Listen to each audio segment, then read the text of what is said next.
Haleluya, haleluya, puji Tuhan. Tuhan baik buat kita semua. Kita ditambahkan usia lagi. Kita bertemu lagi. Satu hari. Menambahkan usia buat saya dan saudara.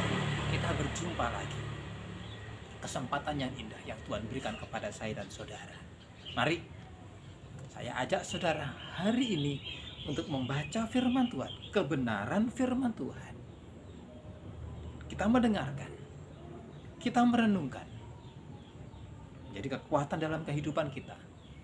Dalam pengiringan kita kepada Yesus. Sampai hingga pada waktunya nanti. Dia datang kembali menjemput saya dan saudara. Di mana dia ada, di sana kita ada. Di surga. Mari. Beberapa waktu yang lalu kita sudah membaca firman Tuhan. Dari Amsal pasal yang ke-41. Ayat yang pertama, di sana dikatakan berbahagia orang yang memperhatikan orang yang lemah. Kita diajak untuk kita memperhatikan. Bukan kita justru yang menjadi orang lemah yang minta diperhatikan. Justru kitalah yang berbahagia.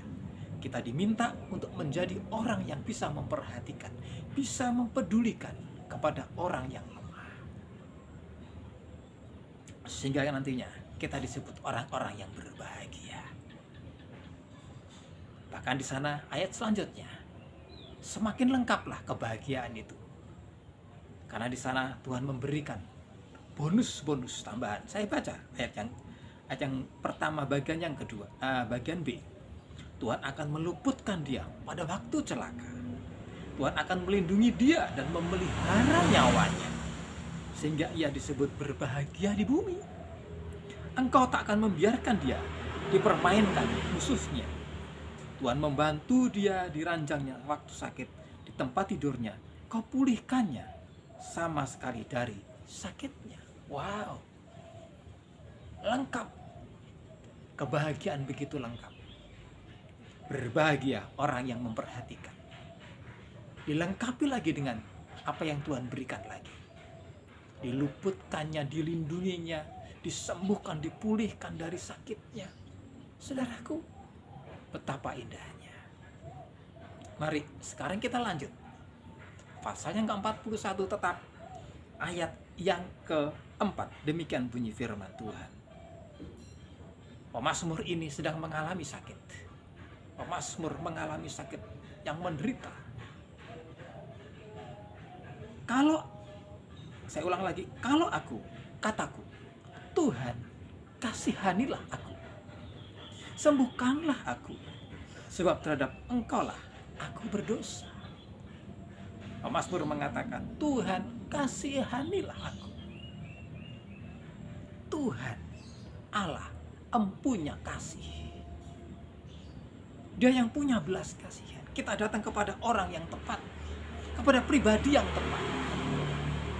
Itulah Tuhan Allah, pencipta itu sendiri. Dia, pemazmur datang kepada dia. Tuhan, kasihanilah aku. Sembuhkanlah aku. Tuhan Allah, sembuhkanlah aku. Pemazmur yang sedang mengalami sakit, minta belas kasihan. Minta disembuhkan. Yang punya kesembuhan adalah Tuhan Allah. Allah sang pencipta itu mampu menyembuhkan. Saya ulang lagi, pemazmur datang kepada pribadi yang tepat. Kalau pribadi tepat ini, kita datang kepada pribadi yang tepat ini, kepada sumber yang tepat ini, betapa indahnya. Sesuai dengan kebutuhan kita, dia akan memberikan pertolongan. Kalau saudara sakit mata, saudara datang kepada dokter mata, tepat sekali. Jangan sampai saudara datang kepada penyakit dokter yang jantung misalkan. Tidak tepat. Saudara datang kepada sakit dokter kulit. Tidak tepat. Karena saudara sakit mata. Dokternya pun harus tepat. Spesialisnya. Pemazmur datang kepada pribadi yang tepat. Kepada Tuhan Allah pencipta yang empunya segalanya. Dia yang menciptakan. Dia yang tahu apa yang diciptakan. Tuhan, kasihani aku. Tuhan, sembuhkan aku. Berikutnya, sebab terhadap Engkaulah aku berdosa. Saudaraku, hati-hati dengan ayat ini, bagian ini. Tidak semua sakit atau derita atau masalah itu dikarenakan dosa. Beberapa waktu yang lalu, saya mengalami vertigo. Itu bukan karena dosa dan salah saya, tetapi karena saya salah makan. Salah makan. Ada rujak, saya makan rujak. Ada timun, ada semangka, saya makan itu. Itu yang membuat saya semakin drop. Dan akhirnya saya mengalami vertigo. Jadi hati-hati saudara. Kalau saudara datang kepada orang yang besok kepada orang yang sakit di rumah sakit ataupun di rumah, saudara jangan mengatakan bahwa sakit itu karena dosa. Belum tentu.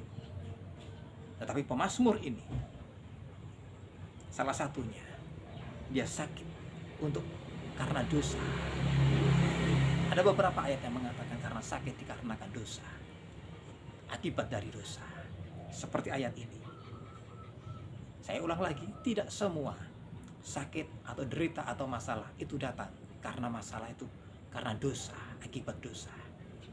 Tetapi pemazmur ini, dia datang kepada Tuhan. Saat dia sakit, berkesempatan untuk mengintrospeksi diri, untuk melihat diri ini kepada Tuhan, bahwa diri ini, Tuhan, aku salah, aku dosa di hadapan Engkau. Melihat diri ini, mengintrospeksi diri ini. Selama dia menderita, selama dia sakit, dan mengintrospeksi diri. Saudaraku, mari. Jika masalah itu ada, jika penyakit itu ada, tidak selamanya sakit itu karena dosa. Tapi karena dosa, saudara introspeksi diri. Segera, saudara menemukan kesalahan itu, saudara menemukan dosa itu. Datang kepada Dia. Tuhan, ampuni aku yang sudah berdosa, yang mengakibatkan aku sakit, yang mengakibatkan aku menderita, yang mengakibatkan aku mempunyai problem dan masalah. Segera kita datang kepada Tuhan, minta ampun. Dia yang punya kasih, Dia yang punya kesembuhan, Dia yang punya pemulihan. Dia sumber jawaban atas semua persoalan kita. Dia yang memberi jalan keluar. Masalah derita, Dia yang mampu menghiburkan, menguatkan saya dan saudara. Roh Kudus-Nya, itu yang menolong kita. Mari, sepanjang hari ini ingat kepada Dia. Jika saudara di sana ada yang sakit, saudara di sana ada yang menerima masalah, menerima penderitaan, mari kita belajar introspeksi diri. Apakah aku ada salah, aku ada dosa di hadapan Tuhan? Kita datang minta ampun. Tuhan memberkati. Pekerjaan saudara hari ini diberkati oleh Tuhan. Apapun yang tidak saudara lakukan, aktivitas saudara lakukan, disertai oleh Tuhan. Dia Immanuel buat saudara dan saya. Shalom, haleluya, amin.